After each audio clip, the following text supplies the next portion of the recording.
Gandang gabi po sa ating lahat. Ng aking share sa ating devotion ay makikita sa unang Kronika, Kapitulo 9, versikulo 1 hanggang 6. Ito po ang nakasaad. Nailista ang lahat ng Israelita sa talaan ng mga lahi sa aklat ng kasaysayan ng mga hari ng Israel. Ang mga mamayan ng Juda ay binihag sa Babylonia dahil hindi sila naging tapat sa Panginoon. Ang unang nakabalik sa kanilang mga bayan sa sariling lupain ay ang mga ordinaryong Israelita, mga pari, mga Levita at mga utusan sa templo. Ito ang mga lahi ni Juda, Benjamin, Ephraim at Manasin nakabalik at tumira sa Jerusalem. Si Utay na anak ni Amihud, si Amihud anak ni Omri, si Omri anak ni Emri, si Emri anak ni Bani na mula sa angkan ni Perez na anak ni Juda. Sa mga Shilonita, si Asaya ang panganay at ang mga anak niya. Sa mga Serahita, ang pamilya ni Joel. Silang lahat ay 60 at sa 90 mula sa lahi ni Juda. Yun lang po, maraming salamat. Purihin ang Panginoon. God bless. Magandang gabi po sa ating lahat. Ngayong gabi po, ang aking babasahin ay mula sa aklat ng unang mga kronika, chapter 9, verses 7 to 12. Sa lipi naman ni Benjamin, si Salu na anak ni Mesulam, na anak ni Hodabias, na anak naman ni Azenua. Si Ibnias na anak ni Jeroham, si Ela na anak ni Uzi, na anak naman ni Mikri, si Mesulam na anak ni Sepatias, na anak ni Ruel, na anak ni Ibnia. Ang kabuuan ng kanilang mga angkan ay maabot sa 956, lahat sila'y pinuno ng kanilang sambahayan.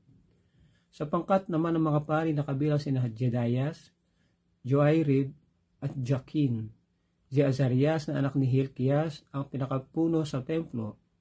Ang mga ninuno niya sina Zadok, Merayot at Ahitob.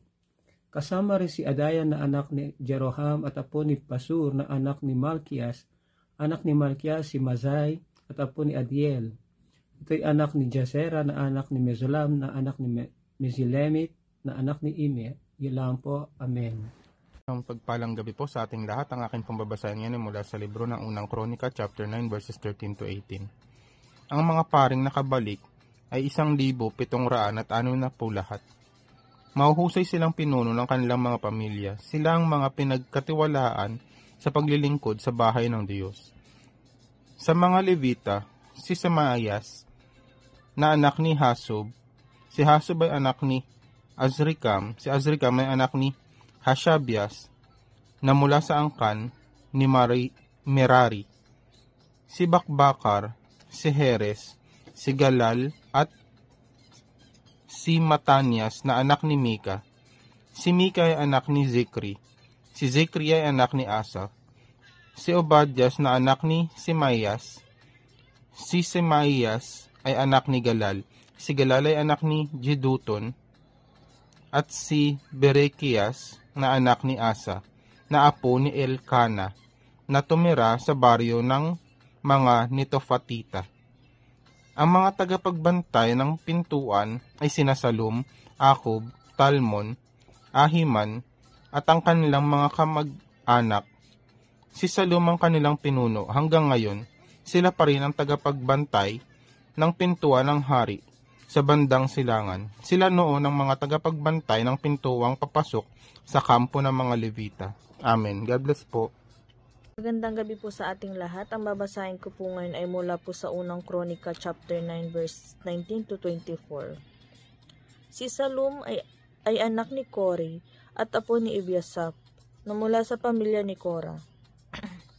Si Salum ay ang kanyang mga kamag-anak na mula sa angkan ni Kora ang pinagkatiwalaan sa pagbabantay ng tabernakulo, katulad ng kanilang mga ninuno na pinagkatiwalaan sa pagbabantay ng pintuan ng bahay ng Panginoon.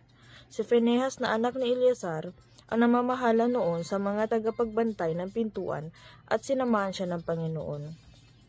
Si Zacarias na anak ni Meselemias ay naging tagapagbantay rin ng toldang tipanan. Ang mga tagapagbantay ng pintuan ay 212 lahat, at itinala sila ayon sa talaan ng mga angkan nila sa kanilang bayan. ang nagbigay ng tungkulin sa kanilang mga ninuno bilang mga tagapagbantay ng pintuan dahil maaasahan sila ay sina David at Propeta Samuel. Sila at ang kanilang mga angkan ang pinagkakatiwalaan magbantay sa mga pintuan ng bahay ng Panginoon na tinatawag ding tolda. Nagbabantay sila sa 4 na sulok sa silangan, kanluran, hilaga at timog. Amen. God bless po. Magandang gabi po sa ating lahat. Aking ibabahagi sa ating daily devotion ay makikita sa unang Kronika Kapitulo 9, versikulo 25 hanggang 30. Kung minsan ang mga kamag-anak nilang nakatira sa mga bayan ang pumapalit sa kanila na magbantay sa loob ng 7 araw, pero ang 4 na pinuno ng mga gwardya ng pintuan na mula sa mga Levita ang siyang responsable sa mga kwarto at mga budiga ng templo. Nagpupuyat sila sa pagbabantay sa paligid ng templo dahil kailangan nila itong bantayan at sila ang tagabukas ng pinto tuwing umaga. Ang iba sa kanila ay pinagkatiwalaan sa pag-aasikaso ng mga gamit sa pagsamba. Binibilang nila ito bago at pagkatapos gamitin. Ang iba ay pinagkatiwalaan sa pag-aasikaso ng iba pang mga gamit sa templo gaya ng harina, katas ng ubas, langis, insenso at mga pampalasa. Ngunit katungkulan ng mga pari ang pagtitimpla ng mga pampalasa. Yan lang po. Maraming salamat. Purihin ang Panginoon. God bless. Hello po, good evening. Ang aking pong Bible verse for today is from 1 Chronicles, chapter 9, verses 31 to 37. Isa sa mga Levita na mula sa angkan ni Korah, si Matitiyas, na panganay ni Salum, ang tagagawa ng manipis na tinapay. May ilan pang mula sa angkan ni Korah, ang taga-ayos naman sa mga tinapay na handog tuwing araw ng pamamahinga. Ito ang mga pinuno ng mga sambahayang Levita na umaawit at doon na rin tumitira sa mga silid sa templo. Wala silang ibang gawain sapagkat kailangang gampanan nila ang kanilang tungkulin araw-gabi. Sila'y mga pinuno ng mga sambahayang Levita ayon sa angkan at sila'y sa Jerusalem naninirahan. Ang mga ninuno at angkan ni Haring Saul. Doon din tumitira si Jeliel, ang nagtatag ng bayan ng Gibeon. Ang asawa niya ay si Maaka. Ang mga anak nila ay sina Abdon, Sur, Kish, Baal, Ner, Nadab, Gedor, Aiyo, Zacarias, at Miklot. Ang mabuting balita ng ating Panginoon. God bless us! Muli po, isang mapagpalang araw po muli sa ating lahat at purihin ang Panginoon sa pagkakataon na ibinibigay po sa atin. At tayo po ay nasa 1 Chronicles chapter 9, verse 38 to 44 ang ating pong ang itinalaga po sa atin. Dito po makikita natin sa talata 38, at si Miklot ay naging ama ni Simeam. Sila ay tumahan din sa Jerusalem sa tapat ng kanilang mga kapatid na kasama ng kanilang mga kapatid. So dito makikita po natin na yung angkan ni Miklot ay talaga po nanirahan sa Jerusalem kasama ng iba pang mga lahi ni Benjamin. Dito po na pinapakita na talagang mahalaga na yung muling paninirahan ng mga tao sa Jerusalem matapos ng pagkakatapon. So dito rin po natin makikita yung sa 34 yung mga angkan ni Saul, at makikita po natin dito na napakagandang aral na mahalaga po talaga sa Diyos yung ating mga pinagmulan. So dito ipinapakita yung mga impormasyon na alam ng Diyos yung bawat lahi, ang kanilang mga pangalan, alam po ito ng Diyos, at lahat ng kahalagahan doon sa Kanya. At lahat po ito ay mahalaga sa Kanya. Kung matatandaan po natin, the heavens declares na ang Diyos ay talagang nakakamangha, na hindi niya nalilimutan yung mga names nito. How much more na tayong tao na mas kaunti yung bilang sa universe, So dito, bagamat hindi na si Saul yung pinili ng Diyos na maging hari, yung angka naman niya ay talagang nananatili pa rin, no?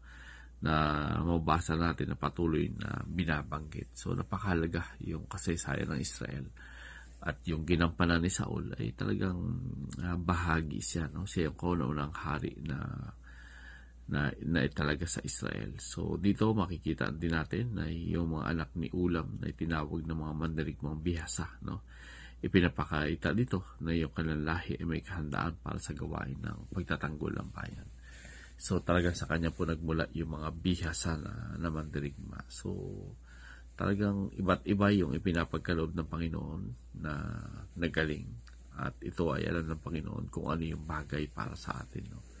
So, purihin po ang Panginoon na tayo ay nakakapagpatuloy sa ating ginagawa sa bawat araw. Ito yung pag-devotion upang sa ganun ay patuloy na lumakas yung ating spiritual na buhay. God bless everyone.